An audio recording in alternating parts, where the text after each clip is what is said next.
What's up, guys? Back with another one. I'm Ryan. It's George. What's poppin', guys? How you living? Austin, Vegas, coming back at you with another unbiased real reaction. Shout out to our free thinkers. Free thinking game out there. Love you guys. Man, that's taking off, man. I love the fact that people are embracing that, man. I mean, because it's real. Yep, you know, absolutely. If you're not a free thinker, you wanna hopefully strive to be a free thinker. Absolutely. And we're still in training, believe it or not. We strive every day to think freely, to think independently, to be as objective as possible when we're looking at this music. We strive to be. It's always. We're not technically unbiased. It's impossible to be unbiased. You know what I mean? We're human beings. Right. You know what I mean? We're gonna have our own cognitive biases, but we strive to be, and that's what that slogan is about. Absolutely. So let's get into that. The next video here, Judas Priest, Painkiller. Painkiller. I already like the title though. Ton of requests. Yeah, I already like the title. Ton of requests for this one. You know what I mean? Sounds like it's gonna be some raw shit. You know, so. And this came out years ago, right? Yeah, this is long time ago. I know it's old as hell. Yeah. You know what I'm saying? So let's get into it. Without further ado, Judas Priest, Painkiller. Yep. Let's get it.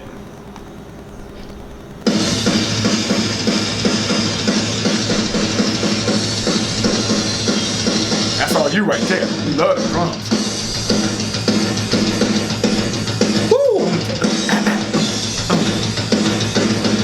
Yeah. Yeah. As we make our way, you know, through this you know, the metal scene, I'm starting to really feel like I'm gravitating more towards drumming. Little quick sidebar. I remember I was at a bar and this guy tried to do James Brown and the drums were down. He had no, well, not the drums, but the amplifier, so it wouldn't be loud. So, and he was like, I'm gonna try to do James Brown, man. And he tried, he was like 3 lines and he's like, man, just cut it, dude. He's like, you can't do James Brown without no drums, man. You know what I mean? Anybody know about James Brown, you know he has that hard, like, yes, he does. that drum, like, if you don't have that, it's not gonna sound right. But anyway, sorry about Absolutely. that. Yeah. No, the drums came in with like extreme energy, and then I like the slowed up pace. I like how he slowed the tempo down. Yep. Spin it back up. I love it. But anyway. Let's get back to it, guys.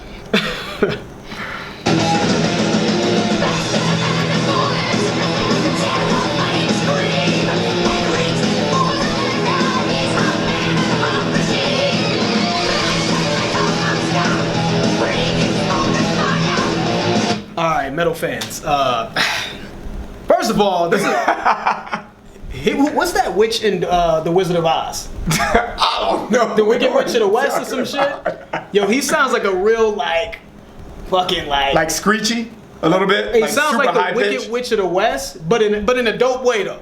I like how it sounds. It sounds like that screechy, high pitched, screamy Wicked Witch of the West voice. He sounds like the Wicked Witch of the West, but on some raw shit. Though. Yeah. Let's get back to it.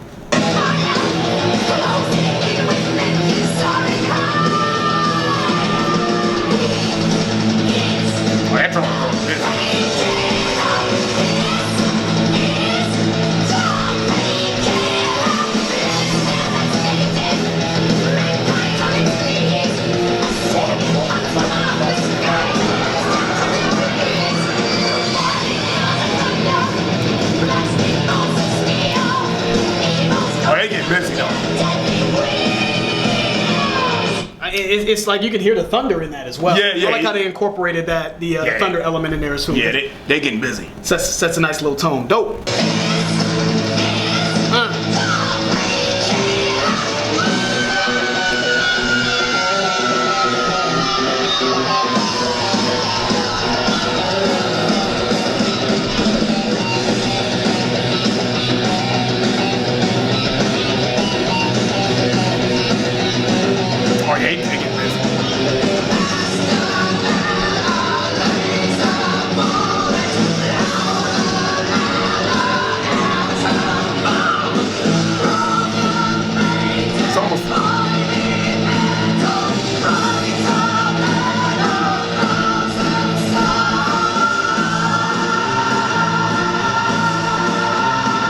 Yo, this is crazy. Yeah. This is crazy.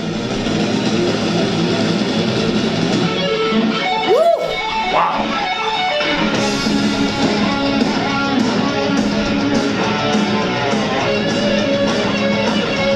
They getting this. They getting this.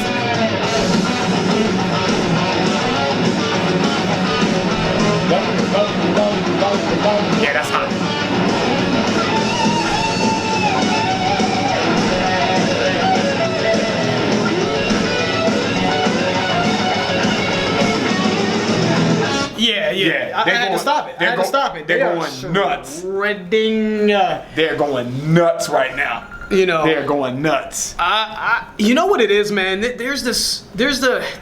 I'm starting to understand the difference in texture with the music from the 80s versus the newer metal. You could just tell that this was metal in its prime. Yeah. You know what I mean? There's something about the texture of this song that you don't necessarily get with the newer metal. Like, we just kind of listened to Trivium, and I could tell that was more polished.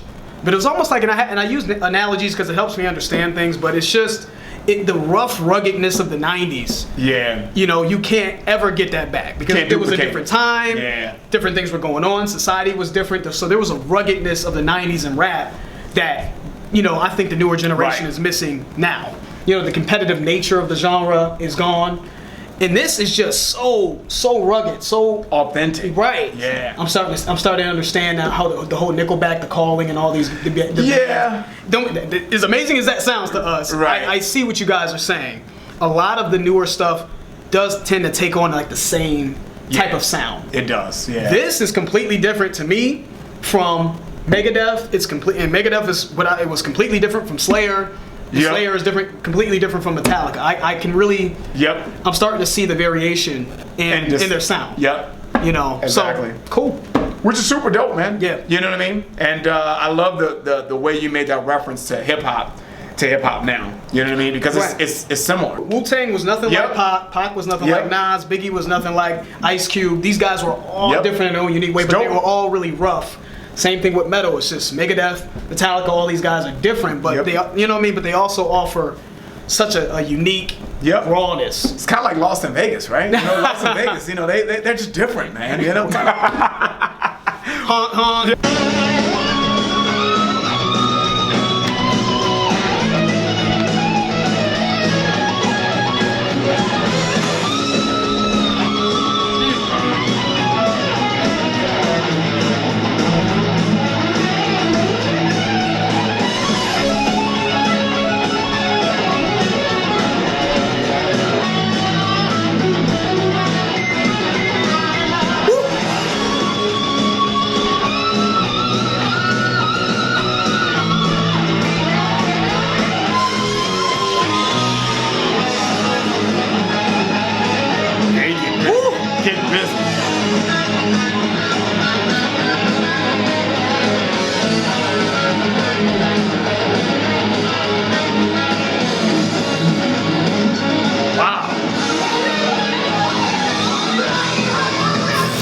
That's crazy. That was next level. Yeah. Fire. How high that octave was on that solo was pretty impressive. I don't think I've heard that yet. Right. So that was something different for us, at least for me. Yeah. And maybe I missed out on it, or maybe it just kind of went over my head in other videos. But that was really what grabbed me with that solo, was just how high the octave was. And I just think how he played that. There is a kid that was on American Idol years ago. That was a metal singer. I'm gonna try to find his name and see if we can shout him out. But this kid was phenomenal, man. Phenomenal. And it really brought to light in my eyes, and I think in America's eyes, man, how dope singers are that sing metal. Because a lot of people they don't get the credit they deserve because it's a misconception. They think that, oh yeah, he's just screaming or whatever the case may be. You just don't know enough about the genre to be able to make that determination, because it's not something that you can identify with, because you don't hear it all the time. Absolutely. So, and different is not always bad. You know what I mean? So that's what there's we're learning. greatness in different. Absolutely. You know what I mean? And that's what we're learning for sure. Absolutely. So that was dope. Let's get back to it. I'm getting to the style,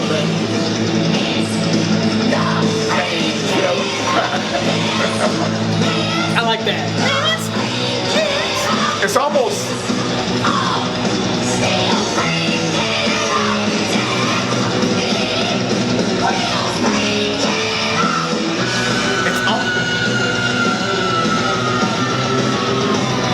That's hot. That is hot. Like you fell off a bridge and shit. Yeah.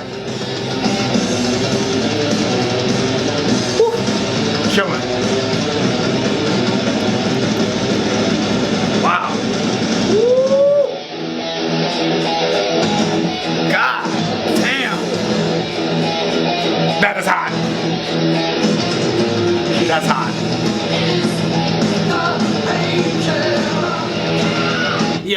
that guy? Yeah. Man. This. It's crazy to say like he's like a satanic version of the Wicked Witch of the West in the Wizard of Oz. But I'm sorry, I can't shake it. But he's a really fucking dope, crazy version of the Wicked Witch to me. It's really dope. Sorry. I'm sorry. They're gonna kill me in the comments. Painkiller. Yeah. Like I'm sorry. Okay, go ahead. No, man. It just sounds dope, man. It sounds dope. It just sounds dope, man. I don't even know how to follow that. It sounds dope, man.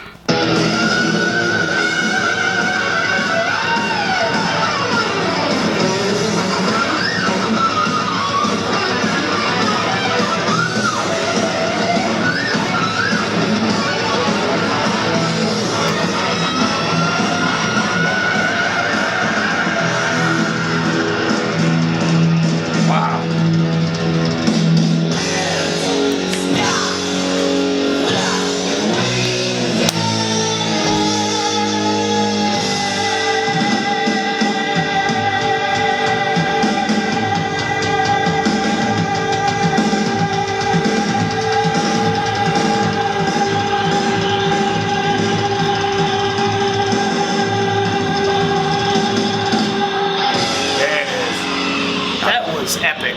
Yeah, that was exhausting if you're playing it. You know what I'm saying? Destruction. Oh my god. Crazy. How many solos was in that song? 3? I don't know, dude. At least 2. I counted 3. That was pretty epic. Yeah. That was pretty epic. Dude. And should I call it?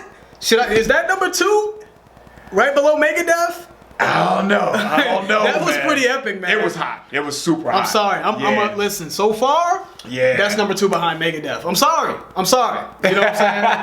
Metallica fans, I love y'all too, and we're gonna get to. But we're gonna get to some more of that. We're gonna get to the real Metallica because I've heard from you guys that some of the songs we've done are like this is the more commercialized, glossy Metallica. Everyone keeps saying Master of Puppets. We'll get to that. Yep. We'll give you a better representation. I have heard that song. That shit is hot. I have not heard Master of Puppets. Yeah. So we'll get to that. Yeah.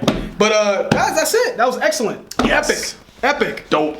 His voice, I've never heard. I heard it before. I've never heard anything like that before. Yeah. That was a different tone, different octave level. You know what I'm saying, in terms of how the instruments were played and in terms of the notes he was hitting. Yep. That was and the rawness, man. The rawness. Yes. You know what I mean? The rawness of the sound. You know what I mean? It's almost unduplicatable. I know obviously music evolves in its own way. Yep. But I don't think that even if people wanted to do this, right? You know, it just signified a certain time period, a certain mentality, I think the competitive nature back then in metal was different. Right. I could just tell that this is just this is a time capsule type song, like frozen in time, never gonna come back again.